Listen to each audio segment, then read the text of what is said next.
Hello বন্ধুরা, কেমন আছো তোমরা সবাই? আশা করছি তোমরা সবাই অনেক ভালো আছো। কুটুন্দিদি ব্লগিং চ্যানেলে তোমাদের সকলকে জানাই স্বাগত। আমি তো প্রত্যেকদিন তোমাদের জন্য নিয়ে আসি একটা নতুন নতুন রেসিপি, নতুন নতুন ভিডিও, এবং নিয়ে আসি আমি আমার বিভিন্ন হাতের কাজ। তো আজকে আমি তোমাদের জন্য কোনো রকম ভিডিও, কোনো রকম হাতের কাজ আমি এনেছি আমার বাগানটা। তো প্রথমেই তোমাদেরকে আমি দেখালাম যে আমার বাগানের সবথেকে সুন্দরী ফুল হলো এই গোলাপ ফুলটা। এটাকে আমি অনেক ছোটোবেলায় কিনে এনেছিলাম, আর এই গাছ থেকে কলম করে করে আজকে এই কলমটাই বেঁচে আছে। আর এই ফুলটা দেখতে পেলে কতটা সুন্দর। এরপর চলো আমি তোমাদের সাথে পরিচয় করাবো আমার এই ছোট্ট ছোট্ট পালং শাকগুলোর সাথে। এই পালং শাকগুলো কিন্তু তৈরি করেছি আমি শুধুমাত্র গোবর আর মাটি দিয়ে, কোনো রকম সার আমি এখানে কিন্তু দিইনি। আর যে সর্ষের যে একটা খোল পাওয়া যায়, সেই সর্ষের খোলটা আমি এখানে গুঁড়ো করে দিয়ে দিয়েছি। আর এখানে দেখো, এখানে আমি লাগিয়েছি ধনেপাতা বা তোমার যে কোনো ধরনের শাক। এই সমস্ত শাকগুলো আমি আর আমার বাবা দুজনে মিলে এই আমাদের ছোট্ট বাগানটায় চাষ করেছি। দেখতেই পাচ্ছ পাতাগুলো কতটা উজ্জ্বল হয়েছে। কোনো রকম সার এখানে আমি প্রয়োগ করিনি, শুধুমাত্র এখানে দিয়েছি হচ্ছে গোবর আর মাটি, আর কোনো সার এখানে দিইনি। এরপর তোমাদেরকে দেখাই যে এটা হচ্ছে পুদিনা পাতা। পুদিনা গাছ আমাদের বাড়িতে প্রচুর পরিমাণে আছে। এই যে দেখো পাতাগুলো কতটা সবুজ রঙের দেখতে হয়েছে, আবার দেখো পুরো ন্যাচারাল কালার যাকে বলে। এরপর তোমাদেরকে আমি দেখাচ্ছি আমাদের বাড়িতে প্রচুর পরিমাণে আখ আছে। আর এই আখের থেকে কিভাবে রস বের করব সেটা আমি কিন্তু খুঁজে পাইনি এখনও পর্যন্ত। তোমাদের যদি বাড়িতে কারোর কাছে এই আইডিয়াটা জানা থাকে তাহলে কিন্তু আমাকে অবশ্যই জানিও। এরপর তোমার সাথে আমি পরিচয় করে দিচ্ছি এই যে মূলো শাকগুলোর সাথে বা মূলোর গাছগুলোর সাথে। এটা হচ্ছে কিন্তু লাল মূলো। তোমরা এই যে একটু আমি কাছে নিয়ে যাচ্ছি, তোমরা একটু দেখো, এগুলো হচ্ছে প্রত্যেকটাই লাল মূলো। এই দেখো মূলোগুলো একটুখানি উঠে গেছে, আর এগুলো মাথা চাড়া দিয়ে উঠেছে, দেখাচ্ছে আমাদেরকে যে হ্যাঁ আমরা তৈরি আছি। এরপর দেখো এখানে আমি লাগিয়েছি কিছু ছোট ছোট টাইপের ফুলের গাছ।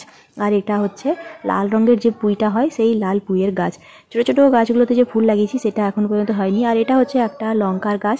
লঙ্কার গাছে আমি আমার ভিডিওগুলোতে যে লঙ্কাটা ব্যবহার করি, কালো রঙের যে লঙ্কাটা, সেই লঙ্কারই গাছ কিন্তু হচ্ছে এটা। এখানে দেখো আমি লাগিয়ে নিয়েছি হচ্ছে পেঁয়াজের যখন অনেক পরিমাণে দাম ছিল তখন আমি এই পেঁয়াজগুলোকে লাগিয়েছিলাম।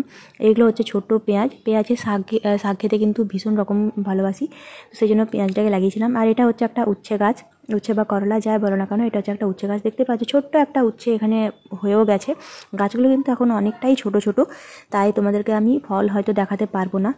এরপর দেখো এখানে আমি লাগিয়ে নিয়েছি হচ্ছে বিনস মানে যেটা দেখবে আমরা চাউমিন তৈরি করার সময় যে বিনসটা দিই, সেই বিনস গাছটা আমি এখানে লাগিয়ে নিয়েছি। এখনও পর্যন্ত কিন্তু একটাও বিনস হয়নি, শুধুমাত্র গাছে ফুল এসেছে। তোমাদেরকে ফুলগুলো একটু দেখাই, যখন এই ফুলগুলো থেকে ফল হবে সেই ভিডিওটাও তোমাদেরকে আমি পরে দেবো। এরপর দেখো এখানে আমি লাগিয়ে নিয়েছি হচ্ছে ফুলকপি এবং বাঁধাকপি গাছ। আর ফুলকপি গাছ যখন লাগিয়েছিলাম তখন দেখতে আলাদা রকম লাগলেও এখন দুটোই একই রকম দেখতে হয়ে গেছে। চেনার কিন্তু কোনো উপায় নেই যে কোনটা বাঁধাকপি গাছ এবং কোনটা ফুলকপি গাছ। তো এখানে দেখো দেখতে হয়তো কিছুটা একই রকম হলেও যারা চাষি আসো তারা দেখলেই বুঝতে পেরে যাবে, বা যাদের চাষ সম্পর্কে আইডিয়া আছে তারাও বুঝতে পেরে যাবে। এখানে দেখো আমি লাগিয়ে নিয়েছি একটা টমেটো গাছ। টমেটো গাছ আমি বেশি লাগাইনি, কারণ টমেটোগুলো প্রচুর পরিমাণে ফল দেয়।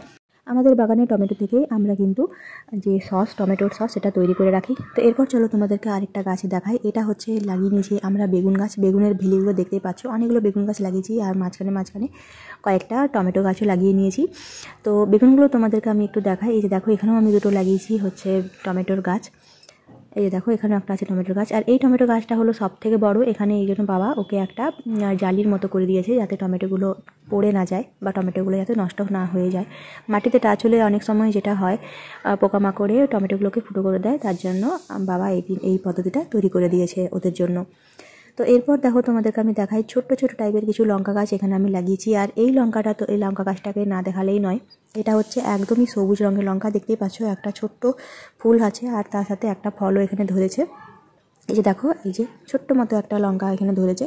প্রচণ্ড পরিমাণে ঝাল হয় এই লঙ্কাগুলো। এরপর দেখো তোমাদেরকে আমি দেখাই যে ছোট্ট একটা কুচকি পেঁপে ধরে আছে এই ছোট্ট পেঁপে গাছটাতে। এই যে এখানে দেখো কুচকি একটা পেঁপে ধরে আছে এই ছোট্ট গাছটাতে। আর এখানে দেখো আমি লাগিয়ে নিয়েছিলাম অনেকগুলো ফুলের গাছ, আর ফুলের গাছগুলোতে এখনও পর্যন্ত কোনো রকম ফুল হয়নি। আর এখানে দেখো প্রচুর পরিমাণে আমি পুদিনা লাগিয়েছিলাম, তো পুদিনাগুলোই কিন্তু এদিক ওদিক ছড়িয়ে গেছে।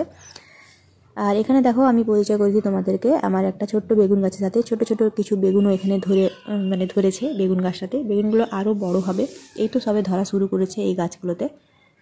তোমরা আমাকে বলো তো এটা কি গাছ? যারা গ্রামের দিকে থাকো তারা হয়তো বুঝতে পারবে যে এটা হচ্ছে আলুর গাছ।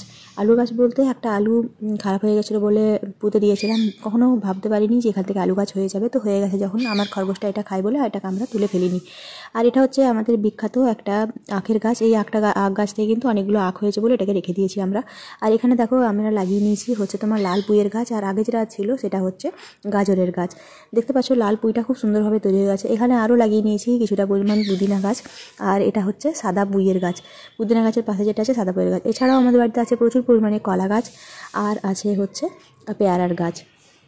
তো আজকের ভিডিওটা আমি এখানেই শেষ করছি। ভিডিওটা ভালো লেগে থাকলে চ্যানেলটিকে লাইক, সাবস্ক্রাইব এবং শেয়ার করতে একদম ভুলবে না। সবাই খুব ভালো থেকো, সুস্থ থেকো। খুব তাড়াতাড়ি দেখা হবে তোমার সাথে একটা পরের ভিডিও নিয়ে। আজকের ভিডিওটা কেমন লাগলো অবশ্যই কিন্তু কমেন্ট করে জানিও। আর এটা হচ্ছে দেখো তোমাদের গাছগুলো আরেকবার আমি দেখিয়ে নিলাম, আমার যে গাছগুলো আছে সেটাতে। আর যাওয়ার সময় তোমাদের সাথে আরেকজনের সুন্দরীর সাথে পরিচয় করে দিই। এটা হচ্ছে লাল রঙের কাঞ্চন ফুলের গাছ। বীজ থেকে এই গাছটাকে আমি তৈরি করেছিলাম। এই ফুলটা কিন্তু আমার ভীষণ রকম প্রিয়। তো খুব ভালো থেকো, সুস্থ থেকো সবাই। আজকের মতো আমি এখানেই বিদায় নিচ্ছি।